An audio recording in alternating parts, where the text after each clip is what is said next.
پارہ نمبر 25 آیہ کریمہ نمبر 6 اور 7۔ نحمدہ ونصلی ونسلم علی رسولہ الکریم، اما بعد فاعوذ باللہ من الشیطان الرجیم، بسم اللہ الرحمن الرحیم۔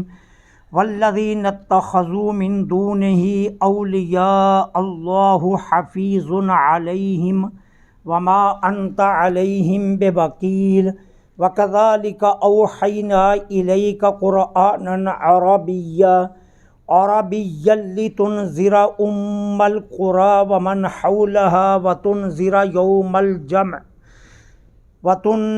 يَوْمَ الْجَمْعِ لَا رَيْبَ فِيهِ فَرِيقٌ فِي الْجَنَّةِ وَفَرِيقٌ فِي السَّعِيرِ۔ صدق اللہ العظیم۔ والذین، اور وہ لوگ، اتخذوا، جنہوں نے بنا لیا، من دونہ، اللہ کو چھوڑ کر، اولیاء، اور مددگار، اللہ حفیظ علیہم، اللہ ان سے خبردار ہے، وما انت، اور نہیں ہے آپ، علیہم، ان پر، بے وکیل، نگہبان۔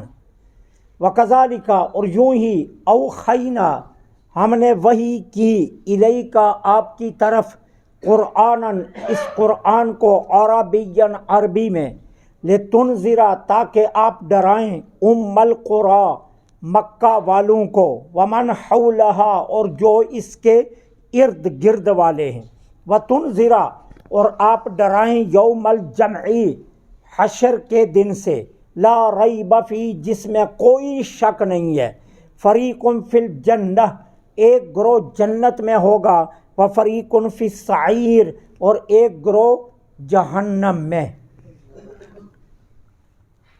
اب یہاں اللہ جل سبحانہ و تعالی یہ فرما رہے ہیں کہ وہ لوگ جنہوں نے اللہ کو چھوڑ کر اوروں کو مددگار بنا لیا،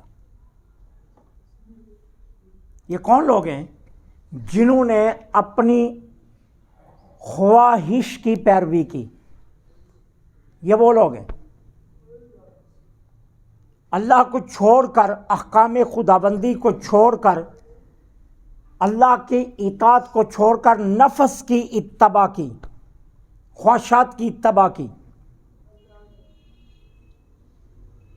اور پھر خواہشات کی اتباع کرتے ہوئے احکام الہی سے منہ موڑا، تو گویا انہوں نے ابلیس کی اطاعت کی ہے، اور ابلیس کو ہی اپنا مددگار بنا لیا، اور ابلیس کے ہی حکم پر یہ چل رہے ہیں۔ جنہوں نے نفس کی پیروی کی، کیونکہ نفس یہ تو کبھی بھی سیر نہیں ہوتا، کبھی بھی سیر نہیں ہوتا۔ مولانا روم نے لکھا ہے نا کہ ایک بادشاہ اپنے دفتر میں آ رہا تھا، تو جب دفتر کے دروازے پر پہنچا تو دیکھا تو ایک کونے پر ایک فقیر بیٹھا ہوا ہے۔ اس نے کہا، تم فقیر ہو، کیا چاہیے؟ اس نے کہا، تم کیا دے سکتے ہو؟ اس نے کہا، میں بادشاہ ہوں، مانگو، جو چاہو گے وہ دوں گا۔ اس نے کہا، اچھی طرح سوچ لو۔ فقیر نے بادشاہ سے کہا، بادشاہ نے کہا، میں بادشاہ ہوں، میں نے کیا سوچنا ہے؟ مانگ، جو تو مانگے گا میں تجھے دوں گا۔ فقیر نے اپنی چادر کے نیچے سے اپنا کاسا نکالا اور کہا، اسے بھر دو۔ فقیر کے ساتھ، بادشاہ کے ساتھ وزیر تھا، اس نے کہا، اشرفیوں سے اس کا پیالہ بھر دو۔ وزیر نے اپنی کمر سے اشرفیوں کی تھیلی نکالی اور اس کے پیالے میں ڈالی تو اشرفیاں غائب۔ اس نے، فقیر نے بادشاہ کی طرف دیکھ کر کہا، بھرو، تم کہتے تھے میں بادشاہ ہوں، تمہیں الزام ہے نا بادشاہت پر، تو اب اسے بھرو۔ اب بادشاہ اپنے بادشاہت کے چکر میں آ گیا، اس نے وزیر کو کہا، اور ڈالو۔ اب اور ڈالی تو وہ بھی غائب۔ اس نے کہا، اور ڈالو، کرتے کرتے تھیلی ختم ہو گئی۔ اس نے کہا، اندر سے اور لے آؤ۔ اب وہ ڈالتا گیا، وہ ساری غائب ہوتی گئی، یہاں تک کہ بادشاہ کی اشرفیاں ختم ہو گئیں۔ اس نے کہا، جاؤ میرے محل سے موتیوں کا تھیلا لے آؤ۔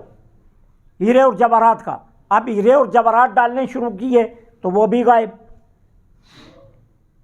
آخر دن ختم ہونے کے قریب ہو گیا، فقیر کا پیالہ خالی۔ اب بادشاہ سمجھ گیا یہ کہانی اور ہے، جو میں سمجھتا تھا وہ نہیں ہے۔ وہ فقیر کے قدموں میں بیٹھ گیا اور فقیر کے قدموں میں بیٹھ کر کہتا ہے میں ہار گیا، تم جیت گئے، لیکن یہ بتاؤ یہ چکر کیا ہے، یہ غائب ہو جاتی ہیں۔ اس نے کہا یہ پیالہ اصل میں خواہش انسانی سے بنایا گیا ہے، اور خواہشات انسانی کبھی برتی ہی نہیں ہے، اس کی انتہا ہی کوئی نہیں ہے۔ اس نے کہا تم بادشاہ ہونا، اب تمہیں سے میں جانا بات کرتا ہوں، تم بادشاہ ہونا، اب تمہارا جی چاہتا ہے کہ یہ ساتھ والی حکومت پر بھی قبضہ کر لوں، اس ایک بادشاہی پر تمہارا من ٹھہرا ہے؟ نہیں ٹھہرا نا، تمہارا جی کرتا ہے دوسرے ملک کو بھی فتح کر لوں، تمہارا جی چاہتا ہے کہ میرے پاس اتنی دولت ہے اور آ جائے اور آ جائے، اور اگر ساری دنیا کی بادشاہی بھی تجھے دی جائے نا پھر بھی تیرا جی نہیں بھرے گا۔ خواہشات نفسانی کی انتہا ہی کوئی نہیں ہے۔ تو کہا جس نے اللہ کو چھوڑ کر اپنی خواہشات کی پیروی کی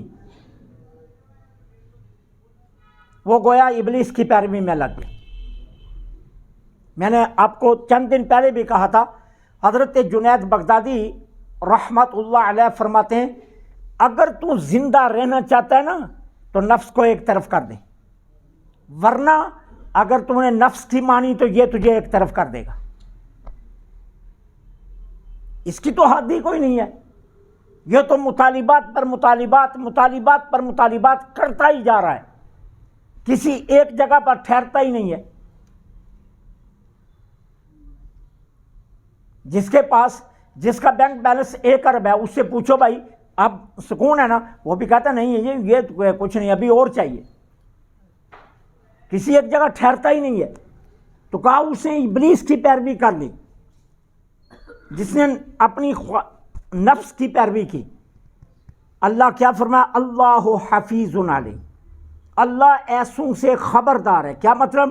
ان کے ظاہر و باطن سے اللہ واقف ہے، وہ یہ نہ سمجھیں کہ اللہ کو پتہ نہیں ہے، وہ ظاہر و باطن سے واقف ہے۔ جب انسان خواہش نفسانی کا اتباع شروع کر لیتا نا تو پھر وہ نماز اللہ کے لیے نہیں پڑھتا، وہ نماز بھی پھر دنیا کے لیے پڑھتا ہے۔ وہ یہ سوچ کر پڑھتا ہے کہ نماز پڑھوں تاکہ میرا کام چلتا رہے، نماز پڑھوں تاکہ میرا کاروبار چلتا رہے، نماز پڑھوں تاکہ جو ہے نا میرے پاس دولت آتی رہے، نماز پڑھوں تو یہ مجھے ملتا رہے، پھر وہ اللہ کے لیے نہیں پڑھتا۔ اما رابعہ بصریہ نے اسی لیے کہا تھا نا اگر مجھے اختیار ملے تو میں کیا کروں؟ جہنم پر پانی ڈال کر اسے بجھا دوں اور جنت کو آگ لگا دوں، پھر میں دیکھوں اللہ کے لیے نماز کون پڑھتا ہے، پھر دیکھوں کہ خالص اللہ کے لیے نماز کون پڑھتا ہے۔ یہ سارے لالچ نکال کر اللہ کے لیے نماز کون پڑھتا ہے۔ اور وہ جو معراج بنتی ہے نا کہ الصلاۃ معراج المومن، کہ نماز مومن کی معراج ہے، وہ وہی ہے جو اللہ کے لیے پڑھی جائے، جس میں کسی قسم کا کوئی اور نہ انسان کا جو نہ ہو خواہش، خالص یہ ہو کہ یار میرا رب نماز میں ملتا ہے، تو پھر وہ نماز انسان کے لیے معراج بن جاتی۔ تو کہا جس نے اتباع کی اپنی خواہشات کی گویا اس نے ابلیس کی اتباع کی ہے۔ حفیظ علیہم، اللہ ایسوں سے خبردار ہے، ان کے ظاہر و باطن سے اللہ واقف ہے۔ وما انت علیہم بوکیل، محبوب آپ ان پر نگہبان نہیں ہیں، آپ سے نہیں پوچھا جائے گا، آپ نے تو تبلیغ کا فریضہ ادا کر دیا، آپ نے تو پیغام پہنچا دیا، اب عمل کرنا تو ان لوگوں کا کام تھا نا، آپ نے تو حکم پہنچا دیا ہے، اب آپ ان پر نگہبان نہیں ہیں۔ وَكَذَلِكَ أَوْحَيْنَا إِلَيْكَ قُرْآنًا، ہم نے آپ کی طرف قرآن کو وحی کیا عربی میں، لِتُنذِرَ أُمَّ الْقُرَىٰ، تاکہ آپ مکہ والوں کو ڈرائیں۔ اب اس کا یہ معنی نہیں ہے کہ حضور صرف مکہ والوں کے لیے آئے، حضور تو پوری کائنات کے لیے اللہ کے نبی بن کر آئیں، رسول بن کر آئیں۔ یہ نہیں ہے کہ حضور صرف ان کے لیے آئے، نہیں، جس طرح جناب عیسیٰ جناب موسیٰ کی رسالت یا ان کی نبوت سے ہمارے آقا کی جو ہے نا اولیت میں فرق نہیں آتا، اسی طرح ام القریٰ کہنے جسے حضور کے لیے مخصوص مکہ نہیں کیا جا رہا ہے، بلکہ یہ صرف ایک سمجھایا جا رہا ہے۔ اور مکہ کو ام القریٰ کیوں کہا گیا؟ عرب والوں کا یہ ایک خاصہ ہے کہ وہ ہر چیز کی اصل کو کہتے ہیں۔ یہ عرب والوں کا خاصہ ہے کہ وہ ہر چیز کی اصل کو کہتے ہیں، اور مکہ ساری دنیا کی اصل ہے۔ کیوں؟ حدیث پاک میں آتا ہے کہ مکہ کے نیچے سے زمین نکال کر پوری دنیا میں پھیلائی گئی ہے۔ سب سے پہلے جہاں بیت اللہ ہے، یہاں اللہ تعالیٰ نے جہاگ پیدا کی اور اس پر بیت اللہ، اور پھر بیت اللہ سے نیچے سے نکال کر اللہ نے پوری دنیا میں زمین کو پھیلایا، تو وہ اصل ہے، اس لیے ام القریٰ کہا گیا۔ دوسری وجہ یہ ہے کہ مکہ اصل میں بیت اللہ اور مقام ابراہیم کا نام ہے، اور یہ دو اصل ہیں، اس لیے بھی ام القریٰ کہا گیا کہ یہ ام القریٰ ہے۔ اور تیسرا یہ ہے کہ مکہ پوری روئے زمین کے لیے ایسے ہے جیسے بیٹیاں ماں کے لیے ہوتی ہیں، جس طرح ماں اصل ہے نا اور آگے بیٹیاں اس کی فرع ہیں، ساری کائنات فرع ہے اور اصل مکہ ہے، اس لیے اس کو ام القریٰ کہا گیا کہ آپ مکہ والوں کو ڈرائیں۔ ومن حولہا، اور جو اس کے آس پاس، کون؟ جو قبائل رہتے ہیں، جن لوگوں نے آس پاس آ کر گھر بنائے اور آباد ہو گئے، آپ کو ہم نے قرآن عربی میں اس لیے دیا ہے کہ تاکہ آپ ان کو ڈرائیں۔ سریانی میں دے دیتے، ان کو سمجھ نہیں آتی تھی، عبرانی میں دے دیتے، ان کو سمجھ نہیں آتی تھی، ہم کسی اور بولی میں دے دیتے، ان کو سمجھ نہیں آتی تھی، لہٰذا ہم نے قرآن بھیجا ہی عربی میں، تاکہ کل یہ نہ کہیں کہ جی ہماری زبان میں تو قرآن آیا نہیں ہے، ٹھیک ہے نا، ہماری زبان میں قرآن نہیں آیا اس لیے ہمیں سمجھ نہیں آیا، ٹھیک ہے نا۔ یہ معاملہ حضور کے لیے نہیں تھا، یہ ان کے لیے تھا، ان کے لیے تھا، ورنہ سرکار کو اللہ تعالیٰ نے پوری کائنات کے لیے قیامت تک رسول بنا کر بھیجا۔ اور قرآن میں اللہ تعالیٰ کیا فرماتا ہے؟ وَمَا أَرْسَلْنَا مِن رَّسُولٍ إِلَّا بِلِسَانِ قَوْمِهِ، ہم کوئی رسول نہیں بھیجتے مگر اس کی قوم کی بولی میں رسول کو بھیجتے ہیں، جو قوم کی بولی ہوتی ہے وہی رسول کی بولی دے کر بھیجتے ہیں۔ اب کائنات میں جتنی زبانیں بولی جاتی ہیں وہ سب ہمارے آقا کو آتی ہیں، کیونکہ حضور ساری کائنات کے لیے نبی بن کر آئے نا۔ کوئی انگلش میں مانگے، کوئی عربی میں مانگے، کوئی فارسی میں مانگے، کوئی پشتو میں مانگے، کوئی سرائکی میں مانگے، کوئی پنجابی میں، کوئی ترکش میں مانگے، جس مرضی بولی بولے، ہمارے آقا ساری بولیاں جانتے ہیں، کیونکہ اللہ کے قرآن کا یہ اصول ہے کہ رسول کو قوم کی بولی میں بھیجا جاتا ہے، جو قوم کی بولی وہی رسول کی بولی، اور یہ قیامت تک ساری کائنات حضور کی امت ہے۔ تو جب حضور کی امت ہے تو کائنات میں جو بولی بولی جائے گی وہ ہمارے آقا کو آتی ہے۔ تو اس لیے جو ہے نا یہ نہیں ہے مطلب کہ آپ کو ہم نے اس لیے عربی کہا، نہیں، قوم کے لیے ہم نے قرآن عربی میں بھیجا ہے، لِتُنذِرَ، تاکہ آپ ان کو ڈرائیں، مکہ والوں کو اور جو اس کے آس پاس رہتے ہیں، وَتُنذِرَ يَوْمَ الْجَمْعِ، اور انہیں آپ جمع کے دن سے بھی ڈرائیں۔ یہاں جمع کے دن سے مراد ہے محشر کا دن۔ محشر کے دن کو جمع کا دن کیوں کہا گیا؟ اس لیے کہ اللہ تعالیٰ سارے انسانوں کو وہاں جمع کرے گا، اس لیے بھی کہا گیا زمین و آسمان کی ساری مخلوق وہاں جمع کی جائے، اس لیے بھی کہا گیا انسان اور اس کے اعمال جمع کیے جائیں گے، اس لیے بھی کہا گیا ظالم اور مظلوم اکٹھے ہوں گے، سب کو جمع کیا جائے گا۔ اس لیے اس کو یوم الجمع بھی کہتے ہیں، محشر کے دن کو، کہ آپ محشر کے دن سے بھی ان کو ڈرائیں۔ لا ریب فیہ، جس کے وقوع میں کوئی شک نہیں۔ فریق فی الجنہ و فریق فی السعیر، ایک گروہ جنتی ہوگا اور ایک گروہ دوزخی۔ اب ایک گروہ جنتی ہوگا، ایک گروہ دوزخی، اس کے لیے احادیث میں ثبوت ہیں۔ ام المومنین سیدہ عائشہ صدیقہ سلام اللہ علیہ روایت فرماتی ہیں، ایک انصاری بچہ فوت ہو گیا، معصوم نابالغ بچہ فوت ہو گیا۔ صحابہ حضور کی بارگاہ میں اس کے وارث آئے کہ حضور آپ نماز جنازہ پڑھا دیجیے۔ حضور نماز جنازہ پڑھانے کے لیے چلے تو حضرت عائشہ صدیقہ نے عرض کیا، حضور یہ کتنا خوش قسمت بچہ ہے۔ پہلی بات یہ نابالغ تھا، اس نے کوئی دنیا میں کوئی جرم کیا ہی نہیں۔ دوسری بات، آپ نماز جنازہ پڑھانے چلے ہیں کہ کتنا قسمت والا بچہ ہے، ٹھیک ہے۔ تو حضور یہ تو جنت کی چڑیا ہے، جس کی نماز جنازہ پڑھانے چلیں یہ تو جنت کی چڑیا ہے۔ تو میرے آقا نے فرمایا عائشہ بات اس کے ماں سوا بھی ہوگی، کیوں؟ اللہ تعالی عز و جل نے ایک گروہ جنتی بنایا اور ایک گروہ جہنمی بنایا ہے، اور جب اللہ نے بنایا تو روحیں اس وقت باپ کی پشت میں تھیں۔ اب یہ اللہ کو پتا ہے یہ جنت کی چڑیا ہے یا کس کی چڑیا ہے، تو میں تو نہیں کہہ سکتا۔ یہ گروہ سمجھانے کے لیے سرکار نے، حضرت عبداللہ بن عمر رضی اللہ تعالیٰ عنہ کی مرویات میں سے ہے، کہتے ہیں ہم صحابہ بیٹھے ہوئے تھے، حضور حجرہ نمبر سے باہر تشریف لائے، حضور کے دست مبارک میں 2 کتابیں تھیں۔ سرکار نے صحابہ کو مخاطب کر کے فرمایا جانتے ہو یہ کتابیں کیا ہیں؟ ہم نے عرض کیا ماں سوا اس کے کچھ نہیں جانتے، کہ آپ بتائیں کہ یہ کیا ہے، اس کے علاوہ ہم کچھ نہیں جانتے، کیا آپ ارشاد فرمائیں کہ کیا ہے۔ میرے آقا نے ایک کتاب دائیں ہاتھ میں لی، فرمایا یہ دائیں ہاتھ میں کتاب ہے، اس میں اہل جنت کے نام، ان کے باپ دادا کے نام، ان کے قبیلوں کے نام لکھے ہوئے ہیں، اور آخر میں میزان کر دیا گیا ہے، ٹوٹل بھی آخر میں کر دیا گیا ہے۔ سرکار نے فرمایا یہ جو میرے دائیں ہاتھ میں کتاب ہے نا، اس میں جنتیوں کے نام، ان کے آبا کے نام، ان کے قبیلوں کے نام، اور آخر میں میزان کر دیا گیا ہے۔ پھر فرمایا یہ جو میرے بائیں ہاتھ میں کتاب ہے نا، یہ دوزخیوں کے نام، ان کے آبا کے نام، ان کے قبیلوں کے نام، اور آخر میں میزان کر دیا گیا۔ اور اس کے بعد سرکار نے یوں یہ مثال سمجھانے کے لیے ہے، میں کون ہوتا ہوں حضور کے عمل کی مثال پیش کر سکوں، یہ صرف سمجھانے کے لیے سرکار نے یوں جا رہا، فرمایا اللہ فارغ ہو گیا سب کچھ لکھ کر۔ اب صحابہ نے عرض کیا یا رسول اللہ اگر اللہ فارغ ہو گیا لکھ کر تو پھر ہمارے عمل کرنے کا فائدہ، وہ تو سارا کچھ لکھ دیا گیا ہے، تو اب ہمارے عمل کرنے کا فائدہ؟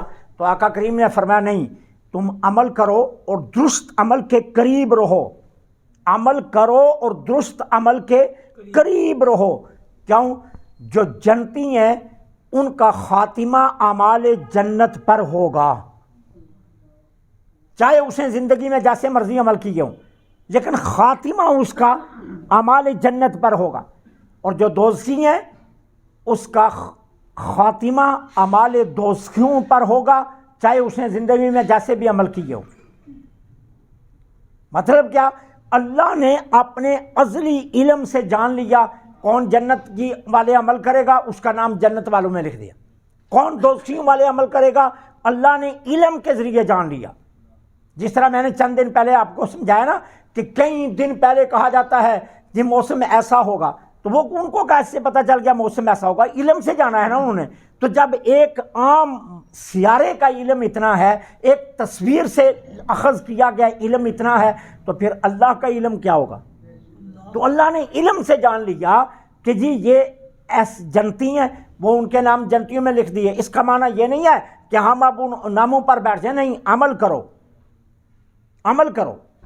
حضرت ابو درداء رضی اللہ تعالی عنہ روایت کرتے ہیں، جانے جانا صلی اللہ علیہ وسلم نے فرمایا اللہ نے آدم کو پیدا کیا، اس کے دائیں کاندھے پر اپنا دست قدرت مارا، چمٹیوں کے جسم جیسے گورے گورے انسان یہاں سے نکلے جن کے جسم چمٹیوں جتنے تھے۔ پھر اللہ نے بائیں طرف ہاتھ سے قدرت مارا، سیاہ کالے جیسے کوئلے ہوتے ہیں ادھر سے چمٹیوں کی جسامت والے نکلے۔ پھر اللہ نے کہا آدم یہ جنت کی طرف والے ہیں، یہ دوزخ کی طرف والے ہیں، اور مجھے کوئی پرواہ نہیں۔ اللہ نے فرمایا مجھے کوئی پرواہ نہیں، ٹھیک ہے، یہ جنت والے ہیں تیری اولاد، یہ دوزخ والی ہے تیری اولاد، اور مجھے کوئی پرواہ نہیں۔ حضرت ابو نضرہ رضی اللہ تعالیٰ عنہ روایت فرماتے ہیں حضور کے ایک غلام تھے صحابی جن کا نام تھا ابو عبداللہ، یہ علیل ہو گئے، صحابہ ان کی عیادت کے لیے گئے تو یہ زار و قطار رو رہے تھے۔ صحابہ نے کہا کیوں رو رہے ہیں آپ؟ کیا یہ بات سچی نہیں ہے؟ ہم سب نے حضور سے سنا کہ آپ کی مونچھیں بڑی تھیں، تو سرکار علیہ السلام نے فرمایا اپنی مونچھیں چھوٹی کروا لے اور پھر اس پر قائم رہنا، ان کو بڑھنے نہ دینا، چھوٹی کروا لے اپنی مونچھیں، اور میں اور تم قیامت کے دن ملیں گے۔ تو حضور نے تو تمہیں ملاقات کی بشارت دی ہوئی ہے، آپ کیوں رو رہے ہو؟ آپ کو رونے کی کیا ضرورت ہے؟ سرکار دو عالم صلی اللہ علیہ وسلم نے ملاقات کا وعدہ کیا آپ سے کہ میری اور آپ کی ملاقات محشر میں ہوگی، اور آپ نے، حضور نے جیسے مونچھیں چھوٹی کرنے کا حکم دیا تھا آپ نے کروا لی تھی، تو پھر اس پر آپ قائم بھی رہے ہیں، تو آپ رونے کی وجہ کیا ہے؟ انہوں نے کہا رونے کی وجہ یہ ہے کہ میں نے جانا صلی اللہ علیہ وسلم سے خود سنا تھا، اللہ تعالیٰ نے دائیں ہاتھ کی مٹھی بند کی، ٹھیک ہے، اور پھر بائیں ہاتھ کی مٹھی دست قدرت کے مطابق بند کی، اور اللہ نے فرمایا یہ جنتیوں کی مٹھی ہے، یہ دوزخ والوں کی ہے، اور میں اس سے فارغ ہو گیا ہوں۔ میں روتا ہوں کہ مجھے پتہ نہیں میں کس مٹھی میں ہوں، میں اس لیے رو رہا ہوں کہ مجھے علم نہیں ہے کہ میں کس مٹھی میں ہوں، دست قدرت کی دائیں طرف ہوں یا دست قدرت کی بائیں طرف ہوں، اس لیے رو رہا ہوں میں، اور وجہ نہیں ہے۔ باقی جو جانا صلی اللہ علیہ وسلم نے فرمایا مجھے اس پر یقین ہے، لیکن پھر بھی میں اللہ سے ڈرتا ہوں کہ میں پتہ نہیں میں کس مٹھی میں آ گیا۔ تو اس سے یہ پتہ چلتا ہے کہ دو گروہ ہیں، ایک گروہ جنت میں جائے گا، ایک گروہ جہنم میں جائے گا۔ جو جنت والا گروہ ہے ان کی زندگی کیسے بھی گزری، اللہ مرنے سے پہلے انہیں کیا کرے گا؟